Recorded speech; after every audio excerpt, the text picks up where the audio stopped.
שלום לכל הילדים והילדות היקרות. עוד מעט נכנס ראש השנה, וכולם רוצים להגיע לראש השנה הכי נקיים שיש. אז איך עושים את זה באמת? אז בואו נשמע על הסיפור הבא. מסופר על שתי מדינות שתמיד היו בריב, ועל מה הם רבו? על הגבול. הם תמיד אמרו לא, השטח הזה שייך לנו, לא, השטח הזה שייך לנו.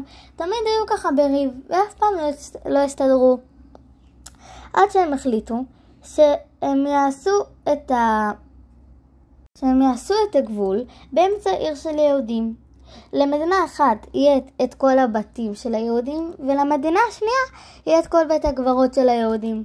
ככה החליטו. ואז כזה פתאום למישהו אחד נפטר לו מישהו במשפחה, אז צריך לקבור אותו. ועכשיו מה נעשה? הוא לא יכול לעבור לשטח של האויב שלו, של המדינה השנייה. אז איך הוא עכשיו יכול לקבור את בן המשפחה שלו? ואז הם דיברו עם המדינה השנייה. והמדינה השנייה, אז הם אמרו להם ככה: אוקיי, לכם אנחנו ניתן לכם אישור מיוחד שתוכלו להיכנס מתי שמישהו יתפטר. ואז ככה כולם שמחו, אמרו יופי, נהדר זה. וכל פעם שמישהו נפטר, שלא נודע לו עלינו, אז ישר הם הלכו לגבול וקברו אותו. והיה פעם אחת, היו שתי אנשים שהם חשבו עם עצמם, אם מותר להכניס את מי שמת, אז אולי אנחנו יכולים, במקום לשים שם את מי שנפטר, אנחנו יכולים לשים בתוך הארון, אנחנו יכולים לשים בתוכו כל מיני אבנים ותכשיטים וזהב שנגנוב. וככה הם חשבו על דרך איך להבריח את האוצרות שלהם מהמדינה שלהם. ואז יום אחד אמרו, יאללה בוא ננסה את זה. שתי הבחורים ארזו את הכל, שמו את התכשיטים בתוך הארון, ארגנו הכל וזה. הם באו לשער והשומר הביא להם להיכנס, והם ממש שמחו, אמרו יופי, התוכנית עבדה. ואז ככה פתאום כל חודש הם עושים את זה, ועוד חודש עובר ועוד הפעם, ואז פתאום כל שבועיים הם עושים את זה. והשומר כבר לא הבין איך זה ייתכן שכל שבועיים, כל חודש נפטר להם מישהו שלא נדע. ואז פעם אחת ששתיהם באו, שתי הבחורים באו וזה, ופתאום השומר רואה אותם, הם מדברים. איך זה ייתכן שהם מדברים והם בכלל לא בוכים? הרי מישהו שהוא באבל ועצוב, הם בדרך כלל לא מסוגלים אפילו לדבר, ישר בוכים. איך זה ייתכן שהם בכלל אפילו צוחקים? ועד כשהם באו להיכנס, אמר להם עצרו. תראו לי עכשיו מה יש מתחת לארון שלכם. ושתי הבחורים התחילו להיות לבנים כמו סיד.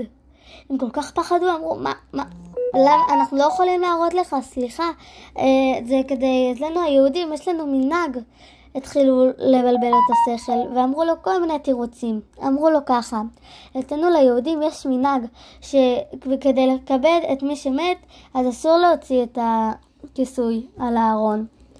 ואז כזה הוא אמר להם השומר: אם אתם לא תפתחו, אז אני אפתח. ואז הוא פשוט בא פתח, ואז הוא רואה המון קופסאות מסודרות. התחיל לפתוח, ואז מה הוא רואה? כל אחד יש תכשיט, פה תכשיט, פה יהלומים, פה זהב, פה מרגליות. הוא אמר אוי, ואז אוי, עכשיו שתיכם הולכים מיד לכלא, הולך להיות לכם עונש חבל על הזמן. ככה צחק.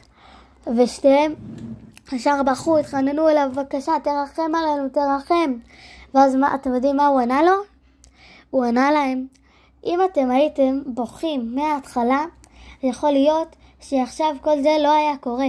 הייתי נותן לכם לעבור. אז זה בעצם המשל. עכשיו הנמשל מהו, ילדים יקרים? ילדים יקרים, הנמשל הוא שהנה השם, הוא מושיט לנו את היד, אומר לנו בואו, הנה, רק תפקו עבורי, רק תפקו, ואחרי זה לא תצטרכו לפקות יותר כל השנה. רק תראו לו את הדמעה הזאת, ואז הוא ימחא לכם כל השנה. כל השנה לא תצטרכו לפקות, רק תהיו בשמחה ובארות. תעשו קצת בשביל השם והוא יחזיר לכם פי כמה. ילדים יקרים, ראש השנה מגיע, ואנחנו יכולים לבחור איזו שנה תהיה לנו. בואו נהיה בשמחה תמיד, נעשה מעשים טובים ומצוות, ובעזרת השם, ככה יהיה לנו את השנה הכי מבורכת וטובה שיש. טוב, ביי, שנה טובה ומתוקה.